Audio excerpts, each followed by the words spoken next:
The Curse of Oak Island and the Oak Island Mystery are not fake.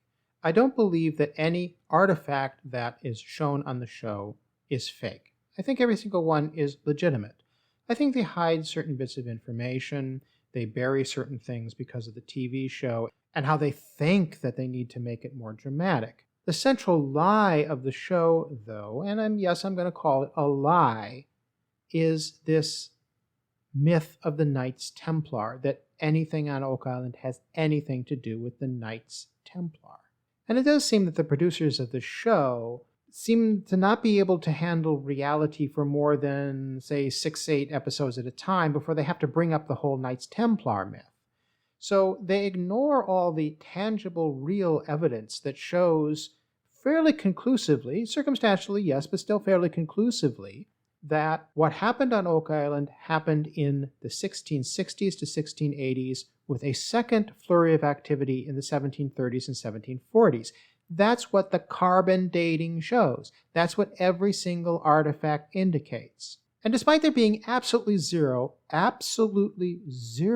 evidence that any artifact on Oak Island is connected to the Knights Templar, zero evidence that the Knights Templar would even do something like the deposit of something on Oak Island.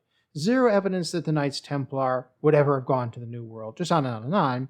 This idea, this myth, this conspiracy theory of the producers of the show rears its ugly head every now and then. And it's really reared its head in the last episode that aired of The Curse of Oak Island, April 26th in the United States. See, here's the thing. The Knights Templars really existed.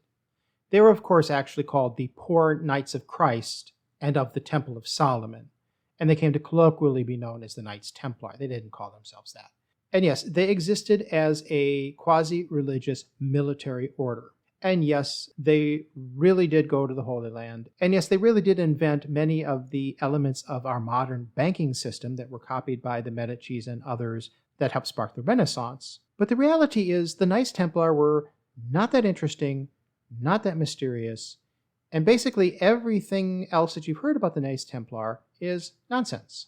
The Knights Templar were founded in 1119 during the Crusades, where various Christian armies, mostly from France, tried to conquer Muslim lands in what is known as the Holy Land, what is now Israel, Syria, Lebanon, Palestine, that area. The Knights Templar were one of several military organizations that were founded in the Crusades, the most famous other one being the Hospitaliers, or the Knights of St. John. The Knights Templar were originally only a French group of knights, military people, not religious people. So to call them warrior monks, as the Curse of Oak Island does, is a bit disingenuous and misleading.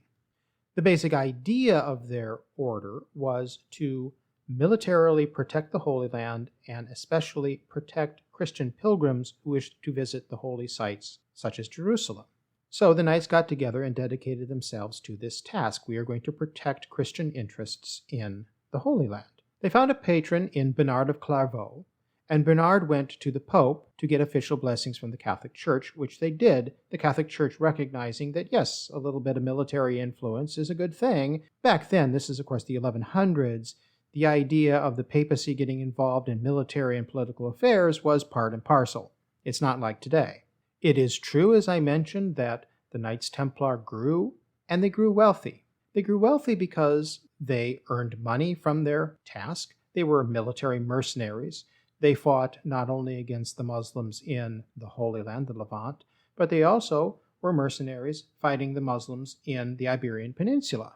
As an officially sanctioned order of the Catholic Church, people could donate money and land to the order of the Knights Templar. That's how the Catholic Church in general gained much of its wealth throughout the medieval period. People, to earn good grace with God, would bequeath their lands and wealth upon death to the church.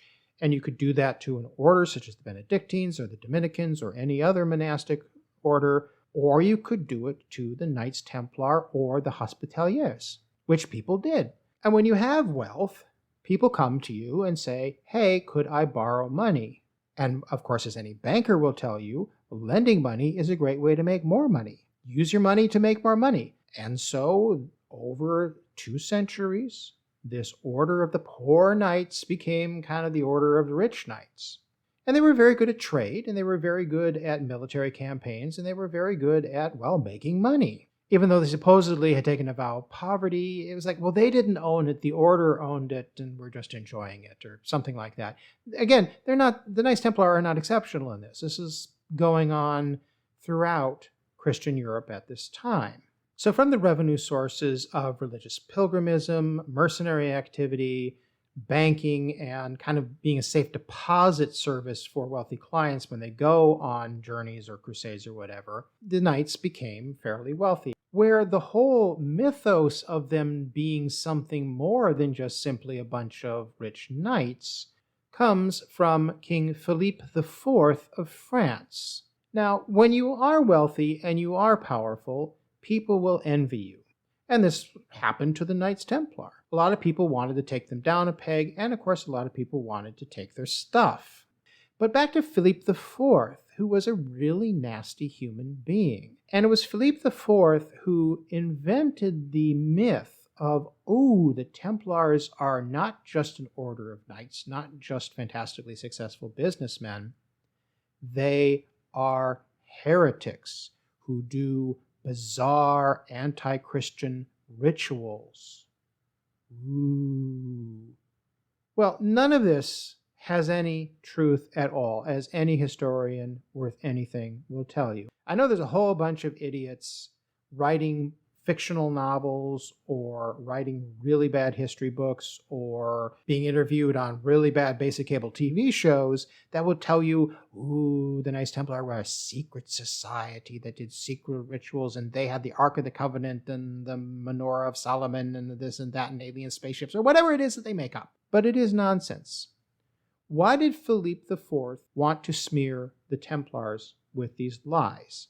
Well, first off, understand saying that so-and-so is anti-Christian, performing secret satanic rituals, engaging in homosexual activity, spitting on the cross, all that stuff, that was normal. It's like the old joke about the Soviet Union. Oh, he fell out of a window. Oh dear.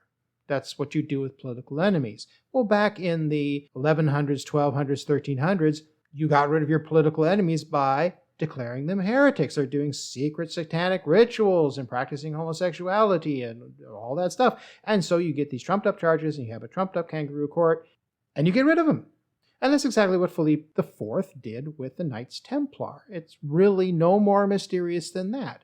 And like I say, Philippe was a very nasty human being because Philippe wanted to literally take over not just France, but all of Catholicism. The famous purge of the Knights Templar occurred in 1307.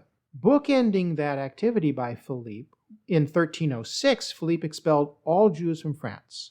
Then in 1309, Philippe strong-armed the Pope at that time, Clement V, to move the papacy seat from Rome to Avignon, so that all of Catholic activity could be centered on France under Philippe's domain.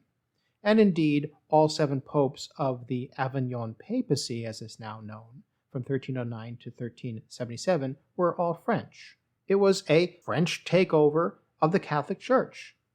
And one thing that you needed to do is get rid of the Knights Templar, which Philippe did because the Knights Templar's headquarters were in France. Now, the Curse of Oak Island has been focusing on one of the sites that was a Knights Templar site, that's true, in Portugal. Well, they had a fortress in Portugal, as did other orders of knights, as did other armies of various kings and princes, because it was called the Reconquista, liberating or conquering, depending on how you look at it, the Iberian Peninsula from the Muslim Moors who controlled the Iberian Peninsula and had for centuries.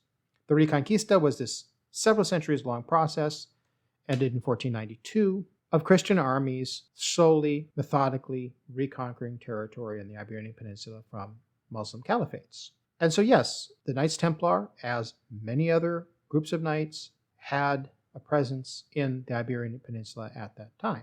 And one of the things that really burned me about the most recent episode of The Curse of Oak Island is they look at the cross, the particular type of cross that is on the buildings in Portugal that were built during the time of the Reconquista. And they say, oh, this special type of cross, it's got to be Knights Templar.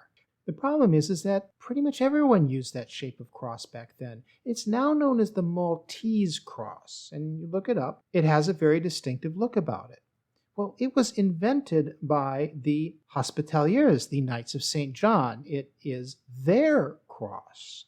And so if you wanted to say that that cross on that building in Portugal is the proof of someone being there, it's proof that the Knights Hospitalier were there, not the Knights Templar.